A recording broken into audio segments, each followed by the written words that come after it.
Hey Hunter, what's happening, man? This is Sam coming back at you. I apologize for taking so long, man, but I have been running crazy and in and out of town. And in fact, I'm actually about to head back out of town, like as soon as I finish doing this video. But I did not want to depart without responding back to your video because, like you said, I'm looking forward to this discussion also. So just looking at the video that you posted, just talking about going with the scientific approach, and so of course I'm cool with that. And in your video, the one that was like 4 minutes and 51 seconds, titled Evidence for Evolution, the examples that you gave, like talking about the finches and the pepper moths and whatnot, those are actually examples of adaptation. And so I agree with you that we have that when I'm saying we, that animals and humans have adapted to our surroundings, and so we are in full agreement there. But those are not examples of evolution being from the definition of Darwin, because his definition of evolution is going from one species to another species. And so there are no examples, there's no evidence to show that humans have come from apes. There's no link, there's no missing piece. Well, the missing piece has not been found. There is a missing piece, but it's not been found.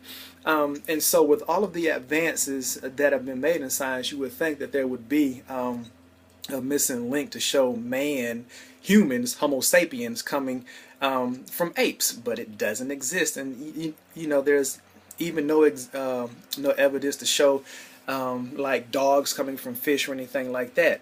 And so that would be my rebuttal to the examples that you gave there, is that they are examples of adaptation, not of evolution.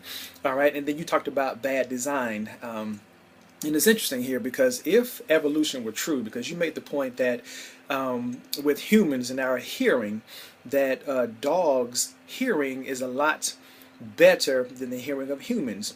Well, if humans came from animals, then don't you think it would be that we would have the superior traits of animals, like dogs in their hearing? And wouldn't we have the superior vision of like an eagle or an hawk? Because eagles and hawks, their sight is awesome, and it's far superior to ours. And so if we're talking about survival of the fittest and the superior traits passing on from one type of animal to another, then as humans, being that we're at the top of the food chain, we should have superior hearing, superior sight, superior touch, superior everything.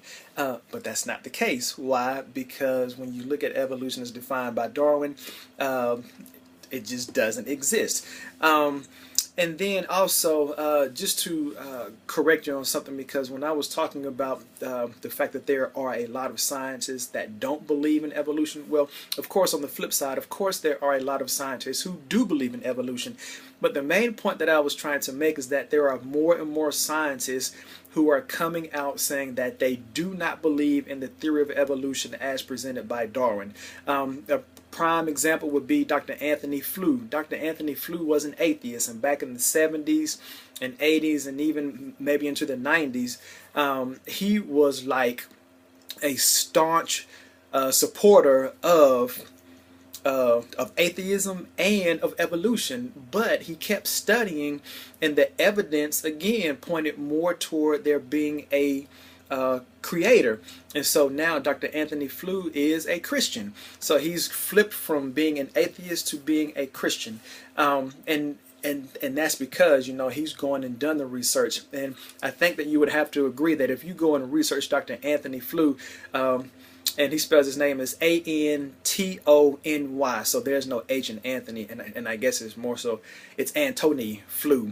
Flew is Flew. If you go and research him, you'll find that he is an accomplished scientist. And so what is it about creation that has made him say evolution cannot be true and there has to be a God? So I think when you start to put those pieces of the puzzle together, then science does prove that there is a creator, and that the theory of evolution as proposed by Darwin is a farce. Thanks, buddy. I promise next time my videos won't take this long to get back to you.